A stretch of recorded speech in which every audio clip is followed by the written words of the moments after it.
സംസ്ഥാനത്തെ റേഷൻ വിതരണം വീണ്ടും പ്രതിസന്ധിയിലേക്ക്. കമ്മീഷൻ വർധനയിൽ വ്യാപാരികൾ നിലപാട് കടുപ്പിച്ചതോടെ പ്രതിസന്ധി രൂക്ഷം.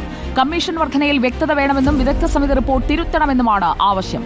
30 ക്വിന്റൽ ഭക്ഷ്യവസ്തുക്കൾ വിതരണം ചെയ്യുന്നവർക്ക് 30,000 രൂപ കമ്മീഷൻ ഉറപ്പാക്കണം എന്നതടക്കമുള്ള ആവശ്യങ്ങളും റേഷൻ വ്യാപാരികൾ മുന്നോട്ട് വയ്ക്കുകയാണ്. ഒരു കാരണവശാലും ഈ റിപ്പോർട്ട് അംഗീകരിക്കാൻ കഴിയില്ല. കാരണം 2018 ബഹുമാനപ്പെട്ട മുഖ്യമന്ത്രി തന്നെ ഞങ്ങളുടെ ഒരു കമ്മീഷൻ പ്രഖ്യാപിച്ചത്. അന്ന് തന്നെ 6 മാസം കൊണ്ട് പുനഃപരിശോധിക്കാമെന്ന് പറഞ്ഞതാണ്. അതായത് 45 ക്വിന്റൽ കൈകാര്യം ചെയ്യുന്ന വ്യാപാരിക്കാണ് 18,000. അതിൻ്റെ താഴെ വരുമ്പോൾ 6,000 8,000 ആയി പോകട്ടോ. അപ്പോൾ ഈ ഒരു സാഹചര്യത്തിൽ ഏകദേശം 4,000 കടക്കാരുടെ സ്ഥിതി വളരെ മോശമായ കണ്ടീഷനാണുള്ളത്. ആ ഒരു സാഹചര്യത്തിൽ ഞങ്ങൾ പറയുന്നത് 30 ക്വിന്റൽ കൈകാര്യം ചെയ്യുന്നൊരു വ്യാപാരിക്ക് ചുരുങ്ങിയതൊരു 30,000 രൂപ കൊടുക്കണം.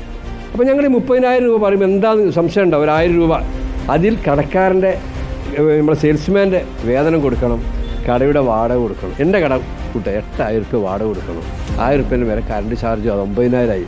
ഇവന് എൻ്റെ സെയിൽസ്മാന് എന്തെങ്കിലും ഒന്ന് കൊടുക്കണം. ഒരു 12,000 400 രൂപേൻ്റെ ഒരു 12 കൂലി കൊടുക്കുകയാണെങ്കിൽ ഒരു 12,000 കൊടുക്കണം.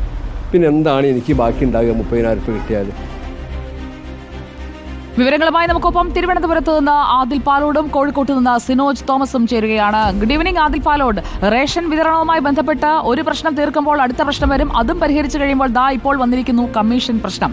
ഇപ്പോഴത്തെ ശുപാർശകളിൽ പറയുന്ന തുക സമ്മതമല്ലേ വ്യാപാരികൾക്ക്? എന്താണ് ഈ പ്രശ്നത്തിനുള്ള ഒരു പരിഹാരമായി അവർ മുന്നോട്ട് വയ്ക്കുന്നത്?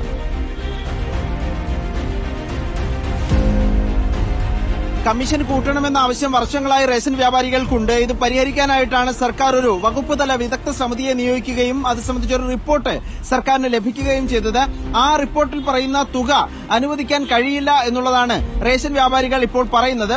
സ്വാഭാവികമായും വീണ്ടും ഒരു പ്രതിസന്ധിയിലേക്ക് കാര്യങ്ങൾ പോവുകയാണ്. റിപ്പോർട്ട് തിരുത്തണം എന്ന ആവശ്യമാണിപ്പോൾ റേഷൻ വ്യാപാരികൾ പറയുന്നത്. റേഷൻ വ്യാപാരികൾക്ക് വേണ്ടി തന്നെ നിയോഗിച്ച ഒരു കമ്മീഷന്റെ റിപ്പോർട്ട് തിരുത്തണമെന്ന് റേഷൻ വ്യാപാരികൾ തന്നെ ആവശ്യപ്പെടുന്ന ഒരു പ്രധാനപ്പെട്ട ഒരു നിർണായകമായ ഒരു പ്രശ്നം അവിടെ നിലനിൽക്കുന്നു എന്നുള്ളതാണ് സിവിൽ സപ്ലൈസ് വകുപ്പിനെ സംബന്ധിച്ചിടത്തോളം വളരെ പ്രധാനപ്പെട്ട കാര്യം. ഞാനിപ്പോൾ കിഴക്കേക്കോട്ടയിലെ ഒരു റേഷൻ കടയിലാണുള്ളത്. ഇവിടെയൊക്കെ കാണാം പ്രധാനപ്പെട്ട നഗരത്തിലെ കടകളാണ്.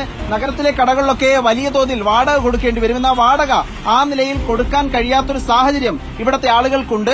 കാരണം 18,000 രൂപ മാത്രമാണ് 45 ക്വിന്റൽ കൈകാര്യം ചെയ്താൽ 18,000 രൂപയാണ് കിട്ടുന്നത്. അതങ്ങനെ കിട്ടിയാൽ തന്നെ 18,000 രൂപ കിട്ടിയാൽ തന്നെ അത് ഇവിടെ ഒരു സെയിൽസ്മാൻ ഉണ്ടെങ്കിൽ അയാൾക്ക് കൊടുക്കാൻ കഴിയില്ല. വാടക, കറണ്ട് ബില്ല് അടക്കമുള്ള കാര്യങ്ങളുണ്ട്. ഇതിനൊക്കെ കൊടുക്കാൻ കഴിയില്ല എന്നുള്ളതാണ്. ആ ശുപാർശ ചെയ്യുമ്പോൾ തന്നെ ശുപാർശ അനുസരിച്ചും ഈ നിലയിലൊരു വർധന ഇല്ല എന്ന് റേഷൻ വ്യാപാരികൾ പറയുകയാണ്. ഇവിടെ എത്ര ക്വിന്റൽ വിൽക്കും ചേട്ടാ? ഒരു 45-50 18,000 രൂപ തന്നെ ഒരു ശരാശരി. ചേട്ട സ്വന്തം കട ആയതുകൊണ്ട് തട്ടുമുട്ടില്ലാതെ പോകുന്നു. ആള് ലൈസൻസ് കൊണ്ട് തട്ടുകേടില്ലാതെ പോകുന്നു. ഇതൊരാളെ വെക്കുകയാണെങ്കിലോ മുമ്പോട്ട് പോകാൻ വലിയ ബുദ്ധിമുട്ടാണ്. കാരണം എന്ന് വെച്ചാൽ സെയിൽസ്മാരിന് ഇപ്പം 6,000-7,000 രൂപ കൊടുത്താൽ മതി. ഇപ്പം അത് പോരാ. 10 രൂപ കുറച്ച് സെയിൽസ്മാൻ വരെ കിട്ടാനില്ല. അപ്പോൾ ഒരു ആളില്ലാതെ പറ്റൂല്ല. ആരെങ്കിലൊക്കെ സഹോദരങ്ങൾ ആരെങ്കിലും വിളിച്ചാണ് സഹായിച്ചത്. ഒരു 10,000 രൂപ കൊടുക്കാൻ മുന്നോട്ട് പോകില്ല. 10,000 രൂപ ആ സെയിൽസ്മാന് കുറവാണ്. കാരണം 10 രൂപ ഒരു ഡെയിലി വാടക എത്രയുണ്ട്? 6,000-7,000 രൂപ കടവാടകയാവും. അതാവുമ്പോ തന്നെ തീർന്നു. പിന്നെ കറണ്ട് ബില്ല്, അതായത് കറണ്ട് ബില്ല്, പിന്നെ നമ്മളെ നിത്യ ചെലവുകൾ കാര്യങ്ങളൊക്കെ ഉണ്ടല്ലോ. ദിവസം ഇവിടെ ഇരിക്കുമ്പോൾ ഒരു ചെലവുണ്ടല്ലോ. അതുപോലും ശരിക്കും പറഞ്ഞാൽ വലിയ ബുദ്ധിമുട്ടാണ്. ഇത് നിർത്തിപ്പോവാൻ തോന്നും ചിലപ്പോഴൊക്കെ. ശരിക്കും പറഞ്ഞാൽ അത് ഒരു തമാശയല്ല, യാഥാർത്ഥ്യമാണ്. ഇതൊക്കെ അവസാനിപ്പിക്കാൻ പല റേഷൻ വ്യാപാരികൾക്കും സംസ്ഥാനത്തിന്റെ